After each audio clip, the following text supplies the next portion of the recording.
दोस्तों शादी का माहौल होता है और वहाँ एक लड़की होती है, दूल्हे की जो साली होती है और एक दूल्हे का दोस्त होता है। वो दोनों अचानक से शादी में से गायब हो जाते हैं, लेकिन जब ढूंढने पर उनको रंगे हाथ पकड़ा जाता है तो बहुत बड़ा बवाल हो जाता है। दोस्तों आज की स्टोरी बहुत ही अच्छी होने वाली है। देखने को तो ये लव स्टोरी है, लेकिन आप लोग देखोगे तो आप लोगों को बहुत अच्छी लगेगी।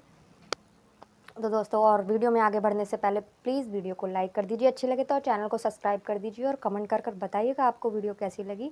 मैं गीता गुप्ता, स्वागत है आप लोगों का मेरी आज की नई वीडियो में एक नई कहानी के साथ। जय माता दी। तो दोस्तों एक लड़का होता है अनुराग। अनुराग होता है, उसकी शादी होती है तो बारात लेकर गए हुए होते हैं। इसमें तो उसके 3-4 दोस्त भी होते हैं और जो उसका बेस्ट फ्रेंड होता है उसका नाम होता है मनोज। मनोज होता है दोस्तों, जो कि गाड़ी चला रहा होता है, ड्राइवर सीट पे बैठा होता है और अनुराग उसके बगल में ही होता है जिसकी शादी होती है। दोस्तों उधर ही जिस लड़की से शादी हो रही होती है, जो कि दुल्हन होती है, उसका नाम होता है श्रद्धा और जो उसकी बहन होती है उसका नाम होता है रिया। दोस्तों बारात दरवाजे पर पहुंच जाती है। पहुंचने के बाद में जो रिया होती है अपना 2-3 सहेलियों के साथ आती है अपने जीजाजी से मिलने के लिए। वो आती है, जैसे ही गाड़ी का शीशा खुलवाती है वो बोलती है जीजाजी नमस्ते। तो जो उसके बगल में मनोज बैठा होता है वो कहता है नमस्ते जी। तो वो कहती है मैं आपसे नहीं बोल रही, मैं अपने जीजू से बात कर रही हूँ। तो वो कहता है कि मैं भी तो आपका जीजू जीजू ही हूँ एक तरह से। तो वो कहता है, वो अपने दोस्त को बोलता है अनुराग को, अनुराग यार बता इन्हें कि मैं कौन हूँ, ये मुझे ड्राइवर समझ रही हैं। तो अनुराग हंस देता है और वो कहता है कि ये मेरा दोस्त है, मेरा बेस्ट फ्रेंड है, ये ड्राइवर नहीं है, इसे ड्राइवर मत समझना। तो दोस्तों वो उससे भी नमस्ते करती हैं, ऐसा ही होता है। फिर वो बात करती है अपने जीजा जी से, कोई बात नहीं, जयमाला का टाइम होता है, अंदर जाते हैं, जयमाला का टाइम होता है, जयमाला हो जाती है। जयमाला के बाद में सब बोलते हैं कि चलो खाना खाते हैं। खाने का इंतजाम थोड़ा दूर कर रखा था तो वहाँ से खाना खाने के लिए वहाँ जाते हैं सारे। जैसे ही वहाँ उसके सारे दोस्त होते हैं और वहाँ रिवाज था कि दूल्हा शादी के बाद ही खाना खाएगा। तो दोस्तों अनुराग नहीं जाता, अनुराग अपने बाकी दोस्तों को भेज देता है वहाँ खाना खाने के लिए। दोस्तों जैसे ही वहाँ पहुँचते हैं ये लोग तो सामने से रिया आ रही होती है, उसके साथ उसकी 2 सहेलियाँ होती हैं और उसकी 2 लेडीज़ें होती हैं जो कि बुजुर्ग होती हैं।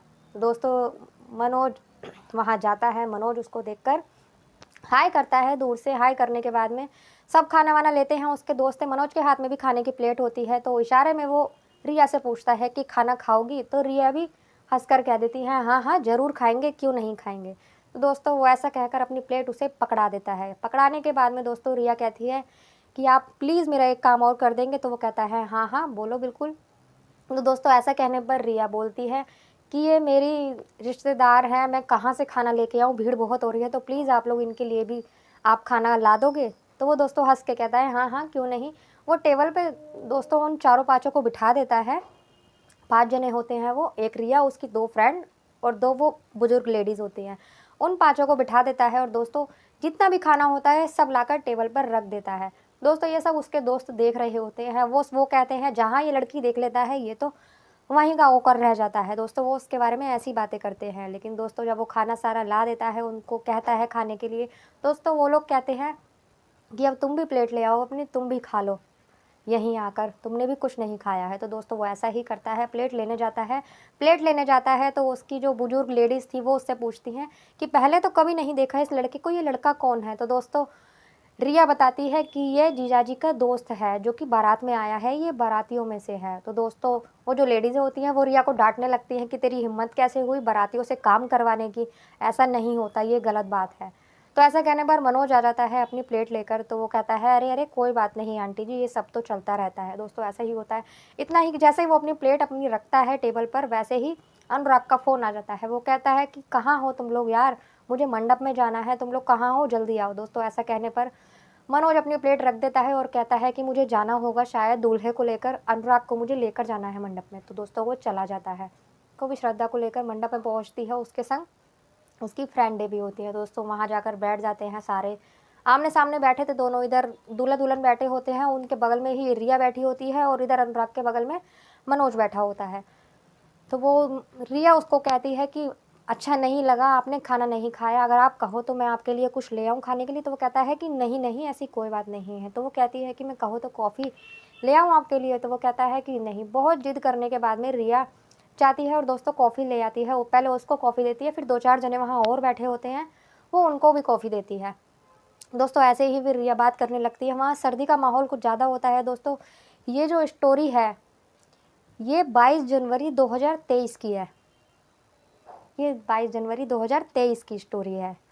1 साल हो चुका है इस स्टोरी को, और ये सच्ची घटना है। तो दोस्तों यही होता है। तो वो कहती है सर्दी ज़्यादा हो रही है, तो दोस्तों मनोज कहता है ठीक है, मेरी कार खड़ी है तो तुम वहाँ चलोगी कार में? तो वो दोस्तों वो कहती है कि ये कैसी बातें कर रहे हैं आप? तो वो कहता है नहीं, नहीं, मैं ऐसी-वैसी बातें नहीं कर रहा, अगर आप कार में जाओगे तो मैं ब्लोअर चला दूँगा, तो गाड़ी गर्म हो जाएगी, थोड़ी देर 10-15 मिनट वहाँ बैठना, थोड़ी-सी ठंड कम हो जाएगी क्योंकि सर्दी वैसे भी कुछ ज़्यादा ही हो रही है, फिर अपना आ जाना।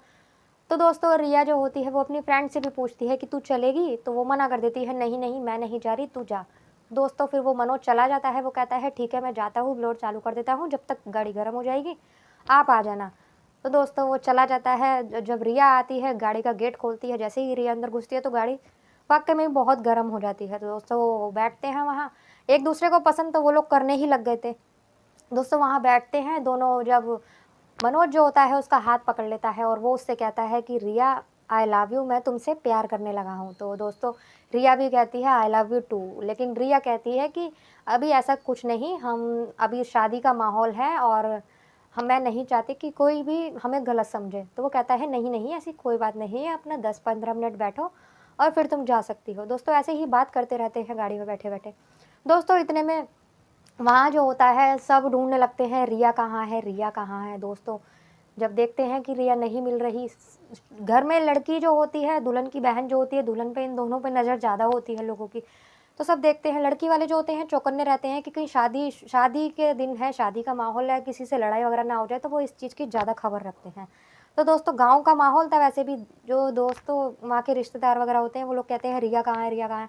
तो दोस्तों ढूँढते-ढूँढते वो लोग गाड़ी की तरफ आ रहे होते हैं, उन्हें पता चल जाता है कि रिया गाड़ी के अंदर है। दोस्तों वो लड़ाई झगड़े के मूड में आते हैं, हाथ में डंडा लेकर आते हैं, तो वो आते हैं, जैसे ही गेट खुलवाते हैं, वो देखते हैं रिया बैठी हुई है और अंदर मनोज बैठी हुई है। वो अपनी बेटी से तो कुछ नहीं कहते, मनोज के ऊपर हावी हो जाते हैं। दोस्तों मनोज कहता है कि ऐसा कुछ भी नहीं है, मैंने ऐसा कुछ नहीं किया, लेकिन दोस्तों वो लोग नहीं मानते। उनमें से 2-3 लड़के होते हैं, वो उसके ऊपर हावी हो जाते हैं।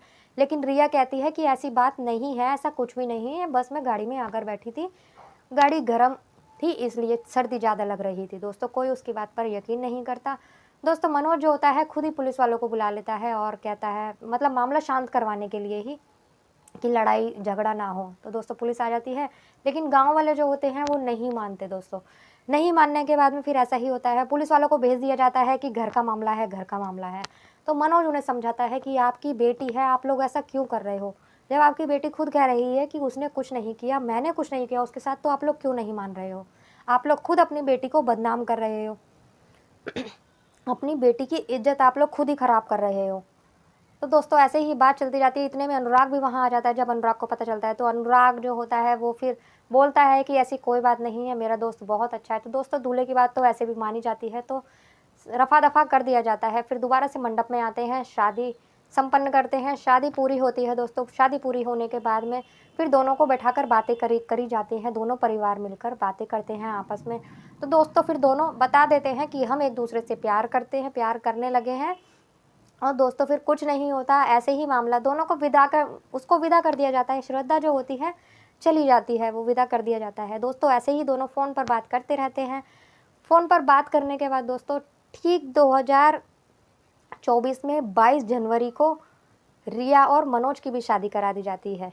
इसी 22 जनवरी को मनोज जाता है उसके संग बारात लेकर, उसी गाड़ी में आता है और उसी होटल में शादी होती है। सब कुछ वही था, डेट भी वही थी, यादगार बनाने के लिए कि एक ही दिन और एक ही तारीख को, बस साल अलग-अलग था। दोनों दोस्तों की शादी हुई थी, इधर दोनों बहनों की शादी हुई थी। तो दोस्तों बड़ी ही राज़ी-खुशी से शादी हो जाती है। दोस्तों रिया को फिर ठंड लगती है, वो कहता है कि चलो गाड़ी में बैठ जाओ। तो दोस्तों ये सुन के सभी हँसने लगते हैं, सबको वो पल याद आ जाता है, इसलिए सब हँसने लगते हैं। दोनों की शादी करा दी जाती है दोस्तों, बस और सब ठीक हो जाता है। तो ऐसे इस कहानी का एंड हुआ। दोस्तों आप लोगों को कैसी लगी ये कहानी? अगर अच्छी लगती हो तो लाइक कर दीजिए, कमेंट कर बताइएगा कैसी लगी, और मिलते हैं किसी अगली वीडियो में नई एक स्टोरी के साथ। तब तक के लिए बाय बाय, जय माता दी।